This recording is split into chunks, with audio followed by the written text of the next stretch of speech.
Hey everyone, welcome to Whispered Women's Stories. Today's chapter dives straight into the emotional wreckage our heroine Luna left behind. And trust me, it is deliciously dramatic. When the man who took her for granted finally realizes what he's lost, everything begins to crumble. Betrayal, regret, and a woman who walks away with her pride intact. This is a moment you don't want to miss. Let's get right into it. Chapter 1. The Cracks in His Lies.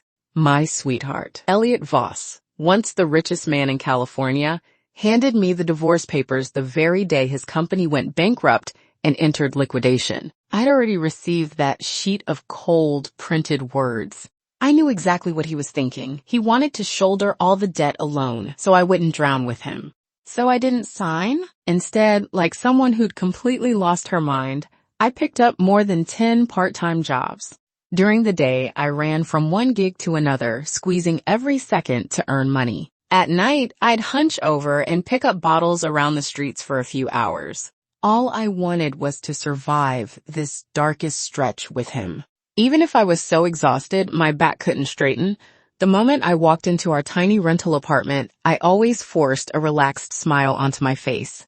I knew he was under tremendous pressure, so whenever he leaned in to kiss me, I responded the same way I always had, with all the passion in the world. Clothes fell all over the floor, and the heat between us rose in the bedroom.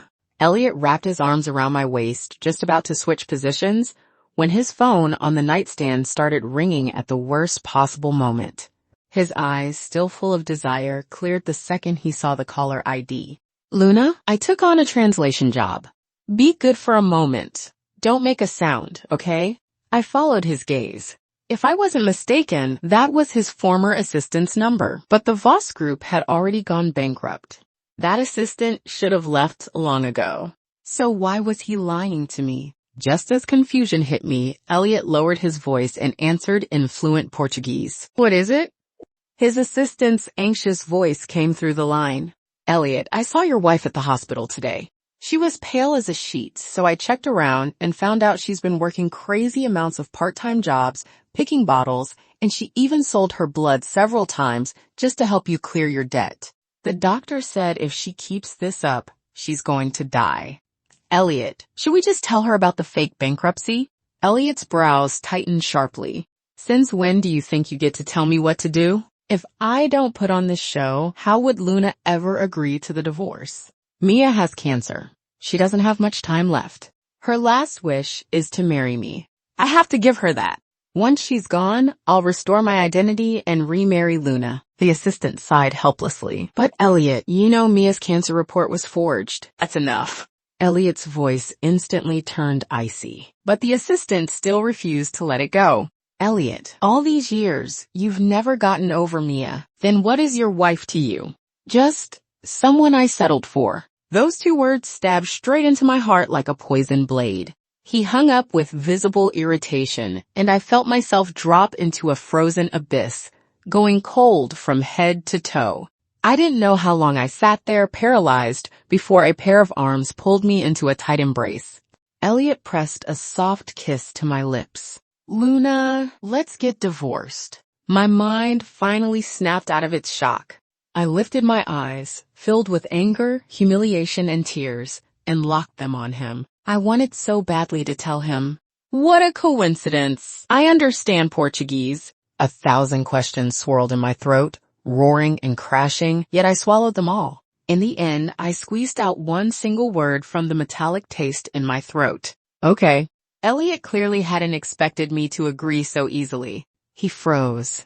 But after a brief moment of surprise, a near euphoric relief flashed across his face. He immediately got off the bed and grabbed some clothes for me. The county clerk's office hasn't closed yet. Let's go. Looking at how desperate he was to get this done, I couldn't say a single word.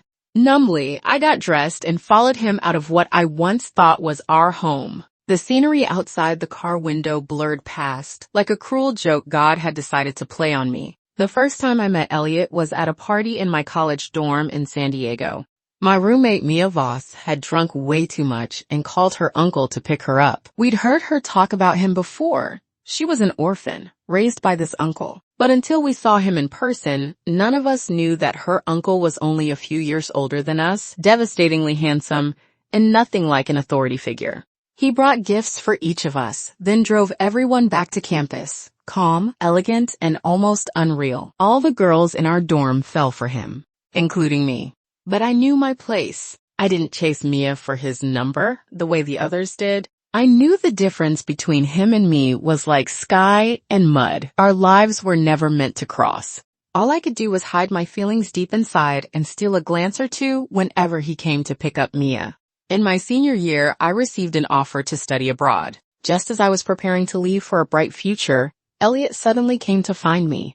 He said he needed a wife and that he'd fallen for me at first sight. He asked if I would marry him. The joy was so overwhelming I couldn't hold back what I'd buried for years. That very day, dizzy with happiness, I registered my marriage with him. But the moment Mia found out, she stormed into our place crying. She asked Eliot why he did this to her, because she had confessed to him the day before, and he married someone else the next morning. Eliot was furious. He sent her overseas to study in Europe. Before she left, he yelled, "No one falls in love with their own niece. I'm not an animal." The whole incident blew over. I was still wrapped up in the joy of marrying the man I'd loved silently for years. I didn't think much of it.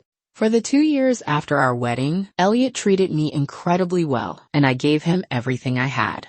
Even when the Voss Group declared bankruptcy a month ago, leaving wasn't an option in my mind. Until today, when I realized he had loved Mia all along. He married me only to cut off Mia's feelings for him. So when he heard she had cancer, even knowing the report was fake, he still rushed to put on this bankruptcy facade just to divorce me. All because he needed a way to release the feelings he'd suppressed for years. Tears slid through the gaps between my shaking fingers. "Since you want this divorce so badly, fine, I'll give it to you." The divorce process went by shockingly fast. When we stepped out of the county clerk's office, Eliot didn't even notice my hollow expression. He casually hailed a cab. "Luna, I've already had my stuff moved out. You stay here for now. Give me a month. Once I've paid off the debt, I'll bring you back to the villa and remarry you." Before I could respond, he ruffled my hair gently, just like he always did. "It's just a fake divorce. During this time, don't you dare fall for someone else, okay?" I didn't answer. I just watched the taxi drive away and replied to him quietly in my heart. "No, Eliot. For me, this is a real divorce. No pretending. And there will never, ever be a remarriage." Chapter 2, Rebirth and Humiliation. Back at the apartment, I pulled a business card from the drawer and dialed the number. "Clara, I want to move to the States and join your translation team." On the other end, she sounded both shocked and thrilled. "That's amazing, Luna. Someone like you, fluent in 8 languages, should have been on the international stage ages ago. When are you coming? I'll send someone to pick you up. I need to apply for a passport and visa. It'll probably take about 2 weeks." "Perfect. Call me as soon as you're done. The team will be waiting for you." When the call ended, the weight on my chest finally loosened. Back in my senior year, Clara, my mentor at the time, had reached out with a promising job offer, a dream career waiting for me. But I gave it up to marry Eliot. I even turned down her kindness. Everyone around me had felt sorry for me, but I never once regretted it. Until today, when I finally realized just how terribly wrong I had been. Unfortunately, life doesn't rewind. All I could do was swallow the pain and start over from scratch. That night, I tossed and turned, unable to sleep. Memories flashed across my mind like scenes from a movie. First, me standing on the balcony, staring like a fool at Eliot's distant figure. Then me in a wedding dress, blushing as I slipped a ring onto his finger and became his bride. Then me juggling multiple jobs for his sake, believing that one day all the hardship would pay off. And every scene eventually froze on the blinding red divorce certificate. I woke up crying, the empty space beside me forcing reality back into place. Just as my emotions finally steadied, a notification popped up. It was from Mia. "Luna Hart, you still don't know why my uncle divorced you, do you? Let me enlighten you. It's because he couldn't wait to marry me. Look, our marriage certificate. Freshly printed." A picture followed immediately. In the photo, Eliot held Mia's shoulders, smiling softly, gently, an expression I had never seen on him. I stared at his face in that photo and suddenly realized, on the day we got our certificate, on our wedding day, I didn't think he ever actually smiled. I always thought he was just naturally reserved. Now I understood it was me lying to myself. If he truly married the girl he'd loved for 4 years, how could he not smile with joy? But marrying the wrong person, how could he pretend to be happy? A laugh slipped out of me, and tears followed right after. I didn't reply to her. Over the next few days, I prepared to leave. Passport, visa, quitting all my part-time jobs. The bar job was the last one. I told the manager I'd finish tonight and then leave for good. That evening, I stepped into a private room to clean up bottles when a loud announcement boomed from the bar counter. Tonight's tab is all on Eliot. The moment the words landed, a whole group of people surrounded Eliot as he walked in. Eliot, marrying your precious little niece got you this excited? Not only are you buying drinks, you booked the entire place? You don't get it. He keeps saying it's just one wild month to fulfill Mia's wish, but this is his real, long-suppressed love we're talking about? If you're that happy, Eliot, how about sharing those new sports cars you just bought? Come on, let's all celebrate. Instead of getting annoyed, Eliot casually tossed a whole ring of car keys onto the table. Pick whatever you want. The crowd erupted in cheers. This is basically wedding candy. Eliot, you love that little niece of yours so much. After finally bringing her home, you're really not going to throw a wedding? Didn't you custom design a wedding dress and ring for her years ago? Exactly. We've all seen how you pampered her since she was young. She'd get a fever and you'd cancel every meeting just to stay with her. A boy confessed to her once. You scared him so bad he transferred schools. She moved abroad and you secretly flew over every week to check on her. That girl's been wanting to be your bride since she was 15, and now she's even learned to forge a cancer report to force the marriage. And you? You just went along with it. Why not hold the wedding and the honeymoon together tonight? Chapter 3, Words of Love Meant for the Wrong Woman. When I heard that, the bottle slipped a little in my trembling hand. I took a deep breath and was about to leave quietly, but then I heard Eliot's low, familiar voice. There won't be a wedding. I promised Luna that in a month I'd remarry her. The entire group of his buddies froze. You're going to remarry Luna? Why? You finally got what you always wanted. Why bother getting tangled up with her again? Eliot, don't tell me you actually like her? Like her? He answered instantly, almost scoffing. I don't have feelings for her. The only reason I'm remarrying is because I don't want Mia to be judged. We're uncle and niece. Living recklessly with her for a month is already the limit. I can't let her carry a scandal on her back for life. Every word was a needle, stabbing into my heart one after another. My throat tightened, my breath caught. I just wanted to escape. But the moment I reached the door, I heard one of his friends shout sharply at a server. You, stop, turn around. My whole body froze. For one terrifying second, I thought I'd been recognized. My mind went blank. I didn't know whether to run or face them. Just then, the private room door opened and Mia walked in. Our eyes met for a split second. Then both of us pretended nothing had happened. She acted like she didn't even see me and went straight to Eliot. Her voice was so sweet, it made my skin crawl. Baby, why'd you come to a bar without telling me? At that one word, baby, Eliot's brows furrowed. I'm your uncle. Don't call me that. But Mia clung to his arm and pouted.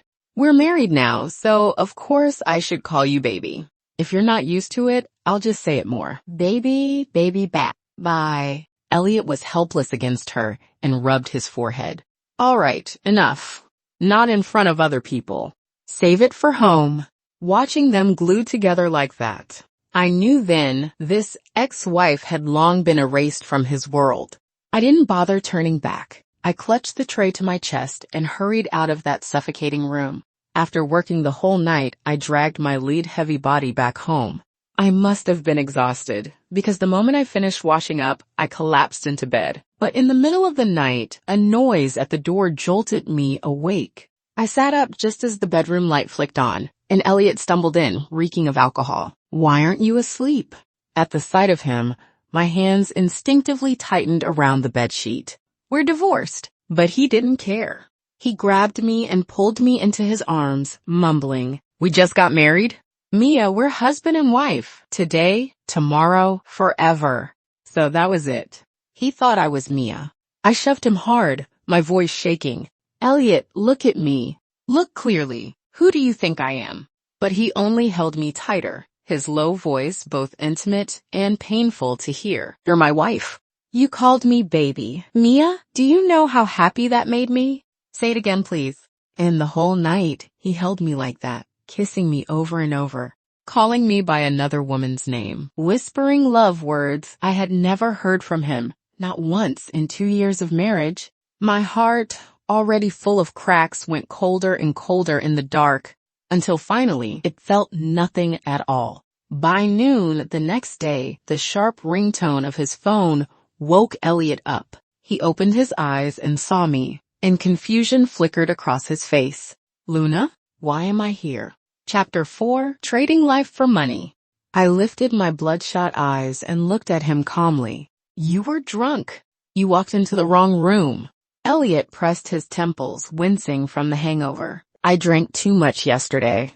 I must have come here by habit. I didn't say anything stupid, did I?" I was about to answer when his phone rang again. Seeing him pick up the call, I stayed silent and went into the bathroom. I had just squeezed toothpaste onto my toothbrush when Eliot suddenly rushed in, grabbed me, and dragged me outside. Before I could react, he flagged down a car and pushed me in. The door locked with a click, and only then did everything sink in. "Where are you taking me?" "Luna, Mia was in a car accident. She needs 1,000 cubic centimeters of blood immediately. You two share the same rare blood type. Only you can save her." Seeing the panic on his face, I fell silent. 1,000 cc. A normal person is allowed to donate at most 400 cubic centimeters at a time. 1,000 cubic centimeters, he was basically asking for my life. To save Mia, he didn't care if I died. I knew that even if I refused, he would force me anyway. So, with my eyes burning red, I spoke slowly and clearly. "I'll give the blood. But for 1,000 cubic centimeters, I want 100 million. Eliot froze on the spot. In 2 years of marriage, I had never asked him for anything. When he was bankrupt, I even sold my own blood to help him pay off debts. He never expected me to make such a demand. But Mia's life was hanging by a thread. He didn't have time to think. "Fine. I'll write you an IOU. When I make a comeback, I'll pay you." Even now, he didn't forget the facade of being bankrupt. How ridiculous. I shook my head. "I want it now." He paused, then immediately made a call. Whatever he said, it worked. My phone buzzed moments later with a bank notification. 100 million. Instantly transferred. I curled my lips. "Borrowed from your circle of friends?" He followed my lead. "Yes." "Now, will you donate?" I nodded. "I will." My sudden compliance finally made him suspicious. A woman who once loved him so deeply, she was willing to sell blood for him. How could she suddenly become someone who only cared about money? After years in business, he sensed something was off. But we'd already arrived at the hospital, and the doctor was sending urgent messages. He no longer had time to question me. I couldn't even remember how many times I'd been here this month. Last time, to help him pay off debts, I sold 1,000 cubic centimeters of blood and got only 10,000 in return. This time, the same amount was worth 100 million, and the one paying was the person I once wanted to give everything to. What a joke! I watched the cold needle pierce my vein, then closed my eyes. My blood flowed into the bag and my face turned visibly pale. When the full 1,000 cubic centimeters was drained, black spots swam in my vision. I could barely stand. Just as I held onto the chair for support, someone rushed in. "Eliot, the OR says it's not enough. They need another 200 cubic centimeters." The next second, I was shoved back down in the chair. Eliot's voice came from above, cold and absolute. "Then draw more." Even the nurse hesitated. "Sir, if we keep going, she could die." Eliot's voice didn't waver. "Then let her die. I only need Mia to survive." Chapter 5. The Last Party. At that moment, it felt like lightning split me in half. 2 years of marriage, sharing a bed night after night, yet he could say so easily that I could die. I struggled desperately, but his grip was iron. My consciousness blurred, then went completely dark. When I opened my eyes again, I was already on a hospital bed. I was alive. The nurse let out a huge sigh of relief. Thank goodness you woke up. Do you know you lost 200 cubic centimeters of blood? You were this close to not making it. Are you feeling unwell anywhere? Aside from the overwhelming weakness, I shook my head. I'm fine. I stayed in the hospital for 3 days. Eliot didn't visit me once. Only Mia texted me every day, showing off in every way imaginable. One moment it was the luxury gifts Eliot bought her.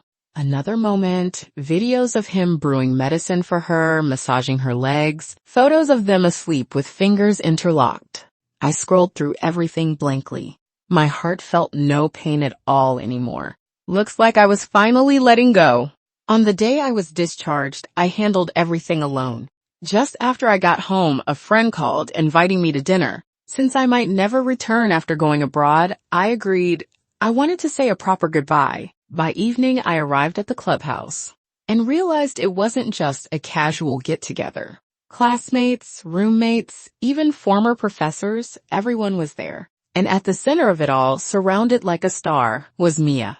I instantly understood. This was a trap she meticulously set up. A friend who knew nothing pulled me inside. Luna, Mia organized this reunion. She invited a ton of people. Let's have fun. I couldn't embarrass them in public, so I found a quiet corner to sit. Soon, Mia sashayed over with a glass of wine. Hey, sis-in-law. Oh, wait, my mistake. You're divorced now. She covered her mouth in fake surprise. Luna, you were my roommate for 4 years. How could you not tell me something as big as a divorce? If you told me earlier, maybe I could have begged my uncle for you and you wouldn't have ended up with nothing, working odd jobs and selling blood. Her words detonated in the room. Everyone turned to stare at me. A few girls who never liked me snickered behind their hands. Divorced after only 2 years? I knew it. A pheasant can't turn into a phoenix. Even if the Voss family is bankrupt, a dead camel is still bigger than a horse. If they kicked her out with nothing, she must have shown her true gold-digging colors. She always bragged about being a straight-A student, wanting to become a translator abroad. Now she's delivering food. Those 8 languages she's so good at are useless. I kept silent throughout. I dragged a few friends who wanted to defend me to the restroom and quietly told them I was leaving the country. They were genuinely happy for me and gave me their blessings. When we returned, the topic had shifted to Mia. Maya, your ring is gorgeous. On your ring finger, are you married? Who's your husband? Mia proudly raised her hand. Only a little over 10 billion. I didn't ask the exact price. My husband designed it in Europe 8 years ago. He even hand-picked the diamond. It's one of a kind. Gasps filled the room. Oh my God, Mia, you're so lucky. The wedding must be huge. My husband handled the ring and dress already. As for the wedding, I just want something private. So I won't invite everyone, but I'll send out wedding favors. She spoke while glancing at me with a smirk. Then she delivered the most vicious invitation of the night. But I still need a bridesmaid. Luna, are you free to be my bridesmaid? My uncle will be there too. Luna knew she was doing it on purpose. She lowered her gaze, steadying her emotions. Congratulations, but I won't be attending. The next second, the door swung open. Eliot stepped in, scanning the room. His expression tightened. What wedding? Chapter 6. Before Luna could speak, Mia quickly cut in. It's nothing, Uncle. You're here? Let's go. Saying that, she walked to Eliot's side and hooked her arm through his right one. But Eliot didn't move. Instead, he extended his left hand toward Luna. Luna, let's go. We're going home. Everyone in the room widened their eyes at his gesture. Luna remained calm and explained softly. There's no need. We're divorced now, after all. Eliot's hand froze mid-air for a moment before he abruptly withdrew it. Sorry. I forgot. In that case, I'll send Mia back first. Get home safely. With that, he left the private room with Mia in tow. Once the main characters walked out, others began leaving in small groups. Mia is really blessed. a doting uncle beside her, and a husband who only has eyes for her. She's truly living the dream. She was born with a princess's life. Anyone around her gets lucky just by proximity. Look at Luna. 4 years as her roommate. Didn't she enjoy 2 years of good fortune too? What good fortune? That foxy little trickster is stripped clean now. Living in a slum, thrown out with nothing after 2 years, serves her right for being stupid.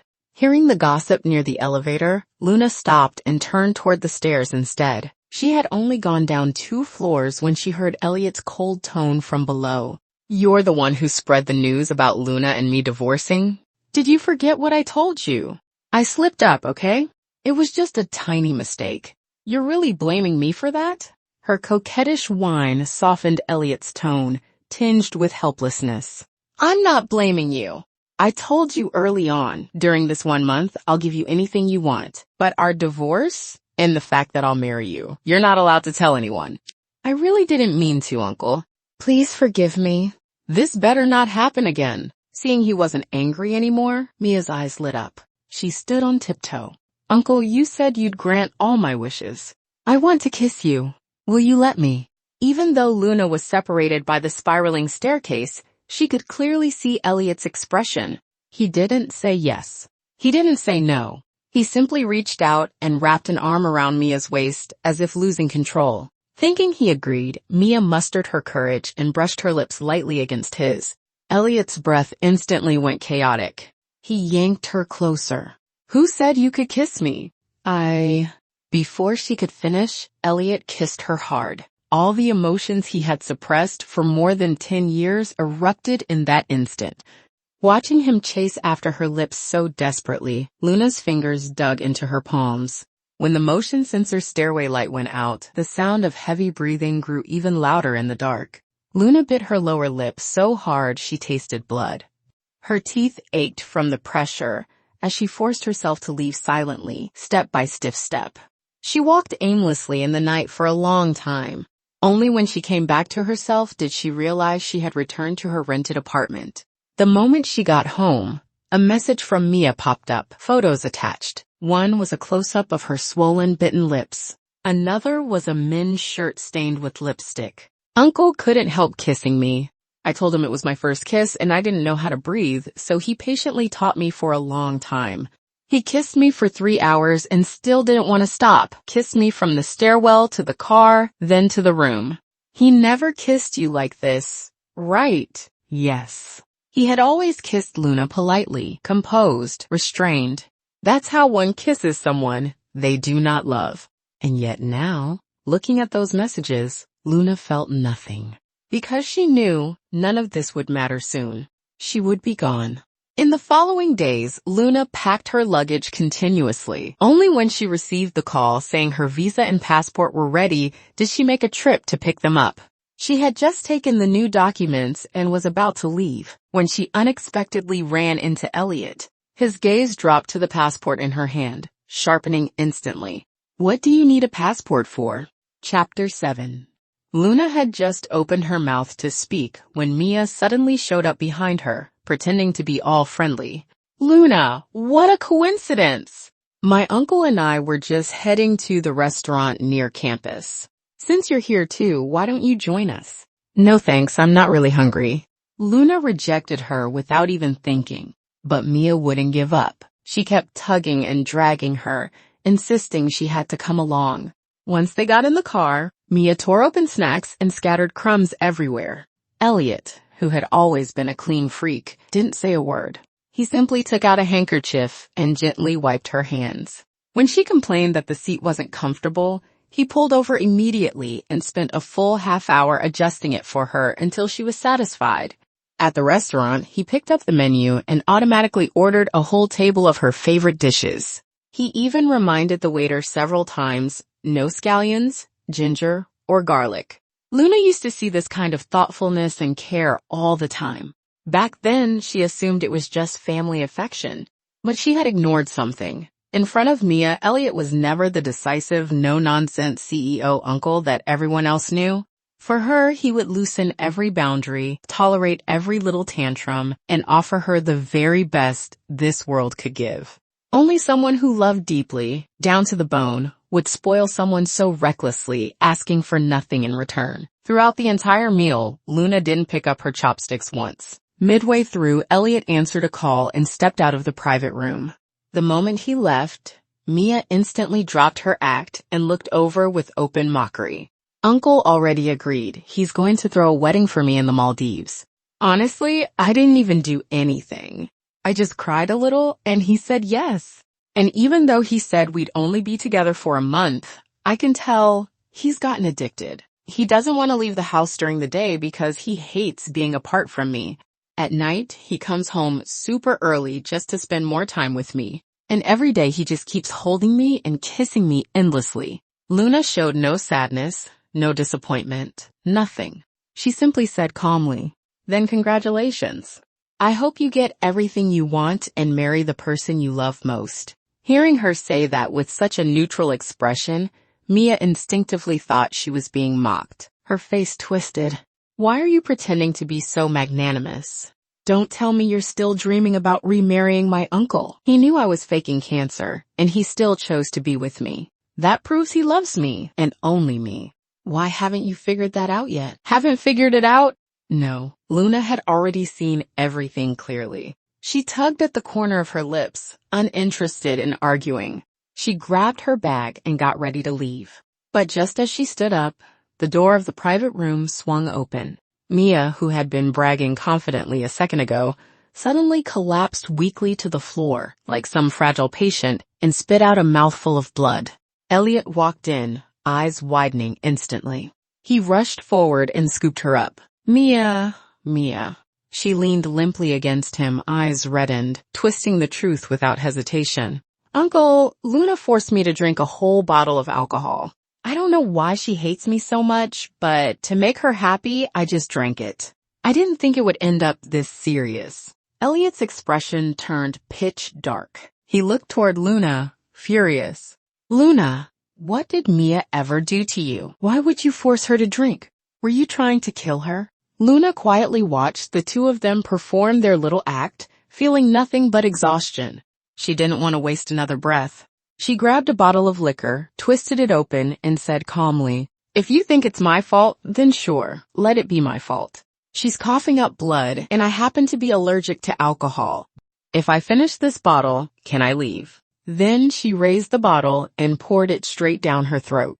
Eliot never expected that reaction. He froze. But even as she drained the bottle to the last drop, he didn't say a word to stop her. The moment the alcohol hit her stomach, Luna's whole body reacted. Her skin crawled as if covered with ants. She grabbed her bag, forced herself to stay upright, and staggered out the door. By the time she got home, red rashes were spreading all over her skin, and her face was swollen. She rummaged through drawers until she found her allergy medicine, swallowed it, then filled the bathtub with cold water and sank in to ease the burning itch. The icy water washed over her face.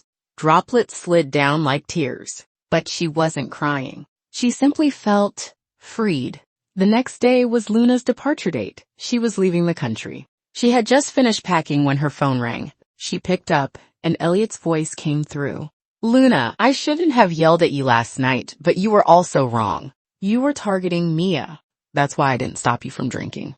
I'm going on a business trip today, working on a project. I should be back in about 2 weeks. By then, my debt should be paid off, and we can go file for remarriage." Luna knew every word was a lie. He wasn't going on a business trip. He was flying to the Maldives to marry Mia. She wanted to tell him there would be no remarriage. This time, she was going to leave him for good. But before she could say anything, he hung up. He didn't even give her the chance to say goodbye. She let out a soft laugh, blocked all his numbers, picked up her luggage, and headed to the airport. The terminal was crowded, but somehow she spotted Mia and Eliot immediately. Their arms were linked, close and intimate, just like any couple in love. Not wanting to run into them, she lowered her head and slipped into the crowd. Out of the corner of his eye, Eliot thought he saw someone who looked like Luna. But when he looked again, the figure was gone. Luna was waiting in her apartment to remarry him. So how could she be here? He frowned, assuming it was just his imagination. Soon he dismissed the thought and walked with Mia toward the boarding gate. As Luna watched their silhouettes disappear into the distance, she turned and walked the opposite way. She knew that from this moment on, their paths would diverge, never to cross again. Chapter 8. The sunlight in the Maldives was warm and bright. Eliot had prepared a grand wedding here, inviting everyone they knew. The woman pushed open the doors of the hall. Under the dazzling lights, she stepped onto the red carpet and walked toward the man she had loved for so many years. The ceremony went smoothly. They exchanged vows, placed rings on each other's fingers, and kissed under the gaze of the crowd. Everyone offered their blessings. "Hubby, it's time to go toast the guests. There are so many people here today." Mia's face glowed with happiness. She looked radiant, almost like a beautiful butterfly. Guests praised them for being a perfect match. She was nothing like Luna. Mia was sweet and lively, always full of surprises, like a child who would never grow up. But Luna... A flash of memory crossed Eliot's mind, the figure in the airport who looked so much like her. He suppressed the odd feeling in his chest. With a hoarse hum of acknowledgement, Eliot took Mia to toast the guests. Laughter and clinking glasses filled the room. The banquet lasted all the way into the night. By then, Mia was already drunk, lying limply in his arms. "Hubby, I'm finally yours now. You know how long I've waited for this day? I've loved you for so long, and now I finally have you. I'm so happy." In the car, Mia started pawing at him, tugging at his clothes. Hearing her drunken rambling, Eliot's eyes softened with helpless affection. He let her touch him however she wanted, then shifted his weight and pinned her beneath him. After their passionate wedding night, Eliot woke to find Mia asleep in his arms. He couldn't help but smile. They indulged in each other for an entire month. Eliot had assumed he would be reluctant to leave her, but in truth he found himself thinking of Luna constantly. She was like a shadow, appearing unbidden in his mind over and over again. "Hubby," Mia's soft voice brought him back. He realized he had zoned out again. He gave her an apologetic smile and stroked her hair. But the next moment, his mind drifted away again. He was returning home today, and for some reason he couldn't wait to see Luna. He gathered his buddies and told them that once he got back, he planned to remarry Luna. He wanted to surprise her. His friends all reassured him. "Don't worry, Eliot, we get the plan. No one will slip up. We'll just say you've bounced back financially. Luna will be over the moon. But poor Mia will be heartbroken again." The group burst into laughter, and Eliot chuckled too. Only Mia pouted unhappily. "Hubby, can't we just stay together forever?" Eliot's carefree expression instantly disappeared. He shot her a cold look. "I told you from the beginning, we only have 1 month. Mia, I'm your uncle. 1 month is more than enough." She fell silent, clinging to his arm with reluctance, trying to kiss him again. "Then can Uncle do it with me one more time?" "It's still early. Going to see Luna a bit later won't matter." Her innocent, naive expression made Eliot laugh under his breath. He pinched her cheek. The others tactfully walked away, leaving them alone. Eliot could no longer hold back. He pulled her into his arms and kissed her deeply. "Just one last time, baby." Chapter 9. Fully satisfied, Eliot opened the car door and waved for Mia, who was still buttoning her clothes, to get out. She pouted, glared at him, and leaned down for another kiss. Seeing the time on the car's display, Eliot turned his head away to avoid her, speaking lazily. "Stop." "But hubby, it's still early." Eliot cut her off sharply, his tone carrying undeniable authority. "I told you from the start, we only had 1 month. The time's up, we end it here." Seeing how cold he was, Mia had no choice but to step out of the car, sulking. Eliot rolled down the window and stepped on the gas. The heat lingering in the car was swept out by the wind. Watching the navigation distance shrink, he allowed himself a small smile. When he arrived at the Hilton parking garage, he didn't go to the lobby. Instead, he headed straight upstairs. After messing around all afternoon, his clothes were a wrinkled mess, and he needed to clean up. Before entering the bathroom, he called a few buddies and gave them some instructions. They all burst out laughing. "Relax, Eliot. We've already thought through what to say." "Yeah. You should think about how you're going to act later. This one's not easy. You've been acting this role for so long without a slip-up. What's there to worry about? Luna loves you too much to doubt anything." Eliot didn't bother responding. He cursed them jokingly and tossed the phone onto the sofa. Half an hour later, he came out toweling his hair, only to hear his phone ringing nonstop. He picked it up, saw over 20 missed calls, and his heartbeat spiked instantly. Suppressing the panic rising in his chest, he answered, "What happened? Why so many calls?" "Eliot, Luna, she's gone." The words exploded in his ears like thunder. He froze, feeling the blood in his body flow backward. Suddenly, he remembered the person he saw at the airport, who looked like Luna. A thought began forming in his mind. Running red lights one after another, he raced back to the apartment in 10 minutes. His buddies had almost torn the entire place apart in their search, but they still hadn't found anything related to Luna. When he arrived, they all rushed over. "Eliot, not even a strand of hair. We have no idea where Luna went. I checked the departure list. She's not on any flight leaving Beijing this past month." Bad news piled one after another, dragging Eliot straight into despair. Panicking, he tried calling Luna, but all he got was the cold message that her phone was powered off. And every message he sent was rejected. Row after row of red exclamation marks blurred his vision.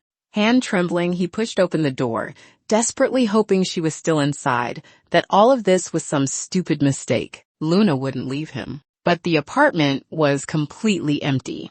Nothing. A tightness gripped his chest so hard he could barely breathe. He walked inside in disbelief.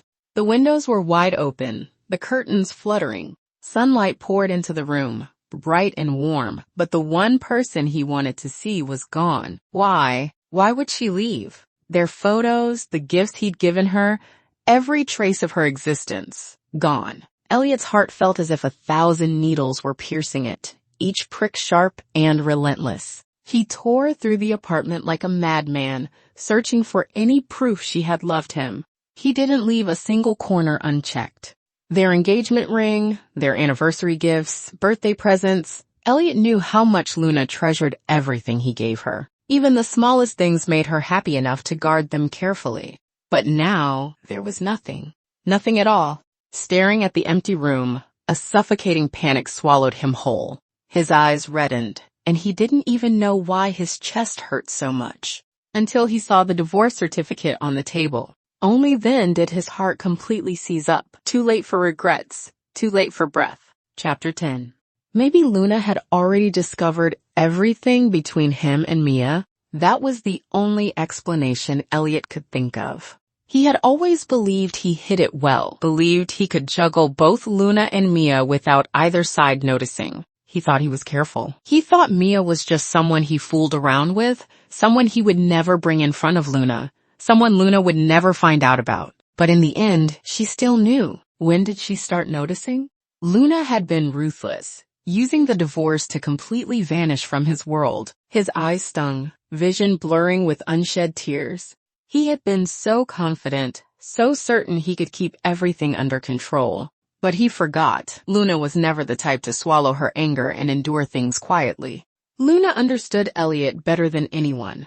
She knew that if Eliot found out she planned to divorce him and leave, he would never allow it. He would use every method he knew to keep her by his side. So Luna abandoned everything and vanished entirely from Eliot's life. Once the truth hit him, Eliot couldn't suppress the wave of bitterness rising inside him. Luna? Impossible? I'm not letting you go. Not ever. On instinct, he almost tore the divorce certificate in his hands. But then he froze, realizing this might be the last thing she left him. If he ripped it apart, even that final trace of her would be gone. His fingers traced Luna's name over and over again, eyes filled with longing. Luna, it's my fault. I shouldn't have lied to you. You can hit me, yell at me, do whatever you want. Just please don't leave me. I can't live without you, Luna. Eliot repeated his apologies until his voice turned hoarse. But the person meant to hear them was nowhere near him. No amount of words could change that. His buddies had never seen him this distraught. They crowded around, talking over one another to calm him down. Eliot, pull yourself together. Don't do this. Just track her phone. You'll definitely find something. Hearing that, Eliot recovered a sliver of rationality. He immediately messaged his secretary and told her to investigate. An hour dragged by like a lifetime. Eliot sat in the room that once belonged to them, unmoving like a statue. He didn't know how long he was sitting there before his secretary burst in, breathless and panicked. "Eliot, we found Luna's phone." His eyes lit up instantly. Her phone, she had left him something. Maybe there was a message from her. Maybe she was still waiting for him to find her. He grabbed the phone and fumbled to turn it on. The screen slowly lit, and in those few dozen seconds, his heart climbed to his throat. His pulse quickened. There was still time. As long as he found her. A notification popped up, an incoming text from a number he knew all too well. "Even if Uncle comes looking for you, he won't marry you again. The moment I call him, he'll drop you and come running to me." Attached was a messy photo of a bed. Eliot had no idea when Mia took it, or when she started provoking Luna. Rage exploded in him. His eyes locked on the message, and he knew there had to be more. He entered the password and unlocked the phone, only to find every social media account wiped clean. The contact list had been cleared too, except for one name, Mia. The moment he saw it, cold sweat broke over his entire body. It took him a long time to force himself to click on it. The latest message was a video sent by Mia that afternoon in the car. As soon as he recognized the background, he knew exactly what it was. He didn't dare open it. Instead, he swiped upward. There were 3 or 4 videos a day, mixed with messages. The feeling of being dumped sucks, doesn't it? "Luna, after being played like this, you still managed to put up with it. Didn't you know? My uncle has only ever liked me. Even after this month, as long as I want him, you'll still have to step aside. If you don't believe me, just wait and see. My uncle will never remarry you. He'll only be with me." Eliot's face darkened, fury flooding his eyes. Blinded by rage, he could think of only one thing. Find Mia. Make her answer for this. He was about to storm out when footsteps sounded at the door. His heart leapt violently as he shot to his feet. Could it be Luna had come back? Chapter 11. Eliot's heart pounded so hard it felt like it was about to burst out of his chest. He rushed to the door and yanked it open, only to see Mia standing there. "Baby, I miss you so much." Mia still wore that pitiful expression, her eyes darting past him into the house, clearly searching for Luna so she could flaunt something in front of her. How dare she? The moment he remembered those text messages, anger surged straight to his head. Eliot grabbed Mia's face, squeezing so hard her bones cracked under his fingers. "Mia, I warned you. Don't ever provoke Luna. And this is what you did." "I told you already, after this month I was going to remarry her." He raised the phone. Their intimate photos appeared on the screen along with the stream of vicious messages. Mia's face turned pale. She had no idea how Eliot discovered everything, so she instinctively tried to explain. "It's not like that, baby." But she only received an even colder response. Mia felt like her jawbone was about to snap, and Eliot's voice was icier than she had ever heard it. "Not like that? Looks like I've spoiled you too much. You actually dare lie to my face now. I've told you countless times. I can give you anything except the title of Mrs. Holt. But you still weren't satisfied." The fury in his eyes was enough to burn through the room. Mia had never seen Eliot like this. She trembled uncontrollably, tears spilling down her cheeks. "I'm sorry, Uncle. I just love you too much. I couldn't help it. Please don't be mad. I'll listen to you from now on. And I only sent that one message. You were going to see Luna today. I was afraid you didn't want me anymore. That's why I did it." Just like always, Mia cried and pouted pitifully, thinking Eliot was just a little angry and would soften once she shed a few tears. But she didn't know that at this moment, Eliot found her crying absolutely nauseating. He snatched the phone from her hands and opened the message thread, wanting to know exactly how far she had gone. A flood of vile messages appeared on the screen, making his vision go dark. The veins at his temples throbbed violently. In just half a month, Mia had sent Luna countless taunting texts and photos, not only of her and Eliot kissing, but even of them in bed. He scrolled through them one by one, pressing so hard against the screen it was a wonder it didn't crack. So Luna had known long ago that he had crossed that line. He used to feel suffocated just seeing Luna standing next to another man. But she had to watch him kissing someone else, tangled up with another woman. How much must that have hurt? If Luna had done the same thing to him, Eliot knew he would have lost his mind. He would have tortured the man who touched her until he begged for death, and he'd keep Luna locked by his side forever. But Luna, she endured provocation after provocation, pain after pain, until she finally walked away without looking back. Eliot's heart felt like it was being torn apart. His fingers trembled. He couldn't bear to keep reading.